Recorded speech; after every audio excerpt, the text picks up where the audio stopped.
Hi guys! Ito yung halaman ng mga OFW. Yan yung gulayan. Yan yung alokbate. Yung alokbating mga pinagputulan, tinatanim. Yan yung kamuting bagin na binibili sa bata. Yan.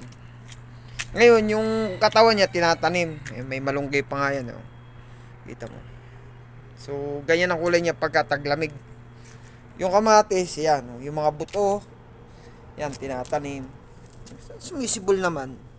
Alam mo yung pechay, yan yung pechay. Diba yung pinagputulan ng pechay? Na ito yung katawan. Kasi kinukuha lang naman dahon. So yan, may bulaklak na siya. Later on, magiging kuha na to. Pagka natuyo na yan. So pananim. Yan, yan. Yan discarding OFW. Yung mga gulay na binibili. Yung katawan itinatanim. So yan, may bulaklak. Pagkakuan yan, pananim na to pagkakuan. Yan. Ganda kaya yan. Sa Pilipinas kayang-kaya din to eh. Hindi naman kailangan ng malaking lupa para makabuhay ng gulay eh. Makapagtanim. Yan oh. Sa maliit na space lang. Pwedeng ayun, may bulaklak na yung kalabasa. Yan. Yan talong oh. Sipin nyo, yung katakatawan ng gulay. Yan o. Tanim nyo lang. Hindi naman nakakailangan ng kwan. Maraming tubig yan o. Ang palaya o. Buto-buto lang yan. Yan yan o. Sili. Lara yan. Yan o. May mga bunga na yan o. Yan bunga niya o. Huwag nyo itatapon yung buto. Mahalaga yung buto. Yan yung ampalaya.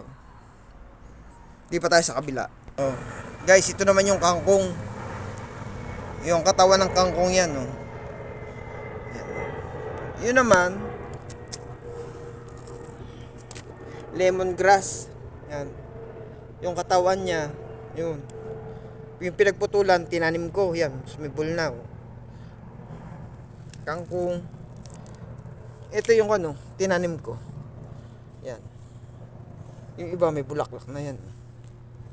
Kamatis. Di pa tayo sa kabila.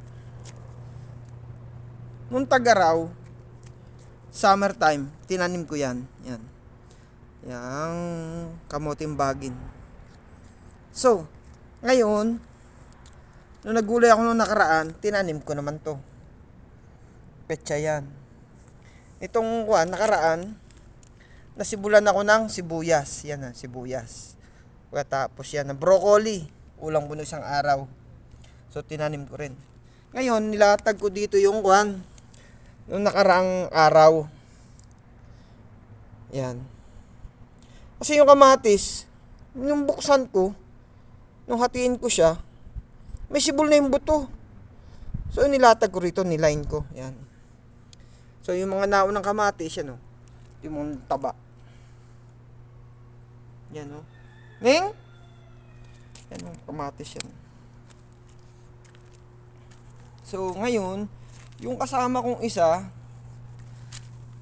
nakapagpasibol lang mangga. Yan o. Nakapagpasibol siya ng mangga. Malaki daw mangga yan, sabi ng kasama ko. Tinanim namin. Kain nyo rin yan guys, buto-buto lang yan. Hindi nangangailangan ng malaking space.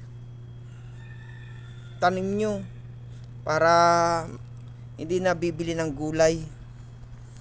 Sa Pilipinas, kayang-kaya yan no? Yung mga baka bakantin yung lupa para hindi na kayo mamili ng gulay. Counting ko lang ba, idea para makatipid. Ito naman ang tipid OFW. Yung mga gulay na pinagputulan tsaka buto. Yan. Okay guys. Sana may nakuha kayong technique sa tipid tips ng OFW. Yung mga sanga-sanga. Yan, katakatawan ng kangkong. Yan, tipid tips. Alright guys. Bye.